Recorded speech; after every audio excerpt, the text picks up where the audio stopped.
Congenital problem का cause केवल ये हो सकता है कि वो मदर की हैबिट ड्रिंकिंग की थी या स्मोकिंग की थी, या ये भी हो सकता है कि जेनेटिक भी हो सकता है, जैसे मदर के पेरेंट्स का कोई प्रॉब्लम हो या फादर के पेरेंट्स में कोई इस तरह का प्रॉब्लम हो।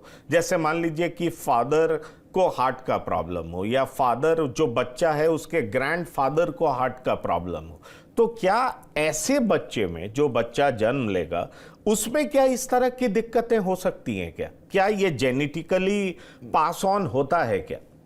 देखिए, ऐसा है, इसके ऊपर काफ़ी रिसर्च हो चुका है। अगर मदर को या फादर को खुद को कंजेनिटल हार्ट डिफेक्ट थे तो उनके बच्चे में ये इंसिडेंस होने के चांसेस ज़्यादा रहते हैं कंपेयर टू नॉर्मल पॉपुलेशन, जो मैंने 8 to 10 per 1000 लाइव बर्थ बताया। अगर पहले बच्चे को कंजेनिटल हार्ट डिफेक्ट था तो नेक्स्ट बेबी में कंजेनिटल हार्ट डिफेक्ट के चांसेस और बढ़ जाते हैं। बाकी जो जेनेटिक की काफ़ी एविडेंस ये है कि जैसे डाउन सिंड्रोम है, बहुत ही कॉमन, मोंगोलिज्म जिसे कहा जाता है, उसके 40% बच्चों को जिनको डाउन सिंड्रोम है 40% को हार्ट डिफेक्ट होता है। तो कहीं ना कहीं ये जेनेटिक डिफेक्ट्स, क्योंकि जो हार्ट की डेवलपमेंट हम पढ़ते हैं इट इज़ वेरी कॉम्प्लेक्स, कि एक सेल से एक पूरा हार्ट के 4 चैम्बर्स बनना, उसके अंदर 4 वैल्व्स बनना और सारी आर्टरीज़ के कनेक्शन होना। तो किसी भी फेज़ पे अगर कोई डेवलपमेंट में कोई रुकावट आई है तो कई बार ट्रांसपोजिशन ऑफ एओर्टा हो जाता है कि जो नसें हैं वो सही जगह पे पहुंच ही नहीं पाई, कई बार छेद होते हैं, कई बार हार्ट का एक हिस्सा डेवलप ही नहीं होता।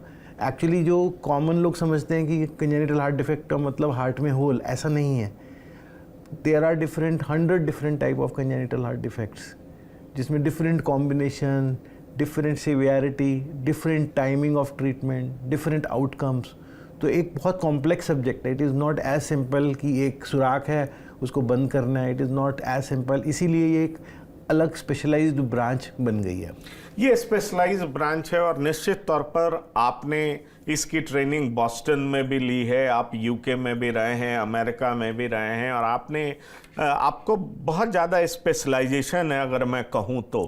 पर बड़ा सवाल ये उठता है कि आपने बताया कि बच्चे का नॉर्मल ग्रोथ हो रहा होता है क्योंकि बच्चा को जो न्यूट्रिशन चाहिए उसको मदर से मिल रहा होता है, और कई बार हमें पता नहीं चलता कि बच्चे को कोई दिक्कत पेट में है, लेकिन जब वो पेट से बाहर निकलता है, जब बच्चा जन्म लेता है, तो उसके बाद उनमें क्या क्या सिम्टम्स ऐसी होती हैं जिनसे हम पहचान पाएं कि इस बच्चे को हार्ट का प्रॉब्लम हो सकता है, इस तरह की समस्याएं हो सकती है, और उसको क्योर करना कहाँ तक संभव है, उसका इलाज करना कहाँ तक संभव है?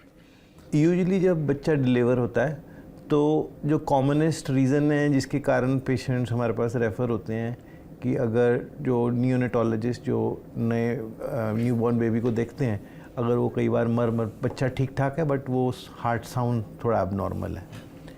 फिर क्या है, हर बच्चे में अब ये रूल बन गया है कि उसके चारों हाथ और दोनों पाँव के ऑक्सीजन लेवल्स चेक करे जाएँ।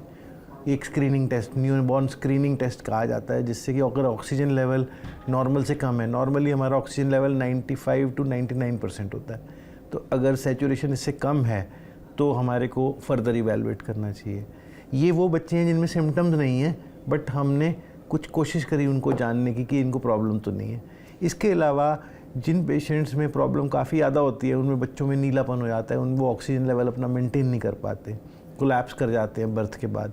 या कुछ बच्चों में क्या होता है कि वो सांस तेज़ी से चलता है, उनको हार्ट फेलियर के सिम्टम्स आते हैं, बच्चा वेंटिलेटर डिपेंडेंट हो जाता है, वेंटिलेटर से निकल नहीं पाता। जब वेंटिलेटर से नहीं निकल पाता तो फिर और कारण देखने के लिए हार्ट का भी कारण इवैल्यूएट किया जाता है।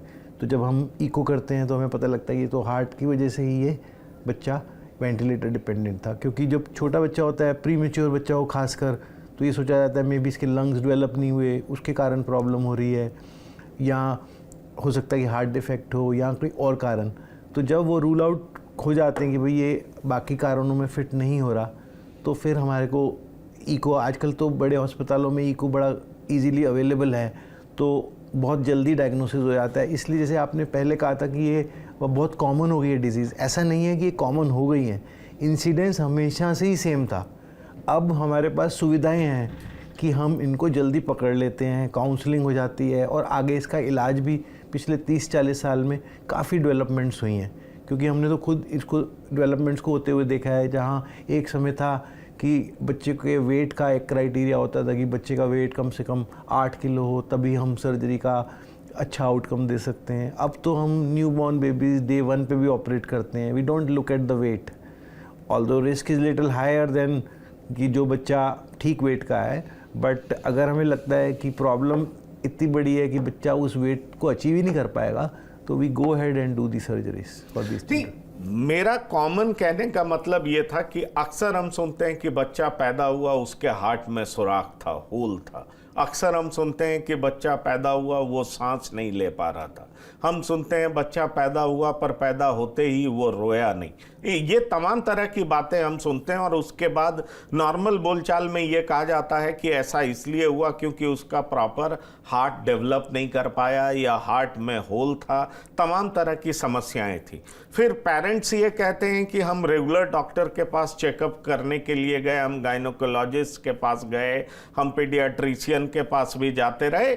जो भी बच्चों को ट्रीट करने वाले या प्रेग्नेंट वुमेन को ट्रीट करने वाले डॉक्टर्स होते हैं, स्पेशलाइज्ड डॉक्टर्स, उनके पास हम जाते रहे। लेकिन फिर भी ये समस्या क्यों आया, ये समझ से परे, क्योंकि हर महीने इलाज होता है, अल्ट्रासाउंड होता है, हर तरह की सुविधा है आज के टाइम में, फिर भी इस तरह की दिक्कतें क्यों आती हैं, ये पेरेंट्स कहते हैं ये हमारे समझ में बात आई नहीं।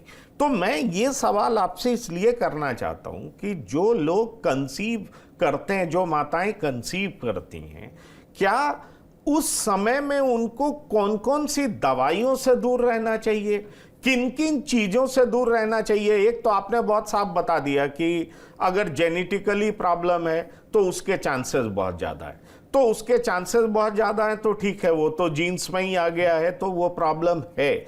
लेकिन ऐसे पेरेंट्स भी जब खास तौर पे माताएं कंसीव करती हैं तो उनको क्या प्रिकॉशन लेना चाहिए जिससे इस तरह की समस्या रीअकर ना हो, उनके बच्चों में नहीं? जो मेन प्रिकॉशन है, एक तो अच्छा लाइफस्टाइल, दूसरी बात यह है कि जो फर्स्ट 12 वीक्स होते हैं उसमें जब बेबी और मदर का जो कम्युनिकेशन होता है थ्रू द प्लेजेंटा, उसकी वॉल अच्छे से डेवलप नहीं होती। तो जो भी मदर दवाइयाँ खा रही हैं वो इजीली बच्चे को ट्रांसफ़र हो जाती हैं। तो वो वाला एक first trimester is a very critical period, जहाँ पर कि कोई भी मेडिकेशन है वो डॉक्टर अपने गायनेकोलॉजिस्ट से पूछे बिना ना ली जाए, क्योंकि उस समय पे आप समझ रहे हैं कि जो बच्चे और माँ का कम्युनिकेशन है उसमें जो प्लेजेंटल बैरियर है उसकी वॉल बहुत थिन होती है, वो डेवलप नहीं होती। तो जो ड्रग्स मदर ने लिए वो ईज़िली ट्रांसफ़र हो जाते हैं। जैसे कि जो अल्कोहलिज्म है उसके अंदर अल्कोहल भी ट्रांसफ़र हो जाता है बच्चे को, स्मोकिंग के कारण निकोटिन लेवल्स बच्चे के बढ़ जाते हैं। उसी तरह से अगर मदर को एपिलेप्सी की शिकायत है तो एंटी एपिलेप्टिक दवाइयाँ वो खा रही हैं तो वो भी ट्रांसफ़र हो जाएंगी। जो स्टेरॉइड्स हैं तो कुछ कॉमन मेडिसिन हैं, जैसे कि कुछ बच्चे फोकोमिलिया काफ़ी कॉमन था, जो पहले बच्चे होते थे जिनका हाथ और पाँव ही नहीं थे, तो देखा गया कि ये तो एक दवाई के कारण होता है, तो उसको फिर आगे रोका गया। तो इसी तरह से अब तो काफ़ी हमारे पास रिसर्च हो चुकी है कि कौन कौन सी मेडिसिन हमें अवॉइड करनी है या नहीं लेनी या अंडर सुपरविजन लेनी है।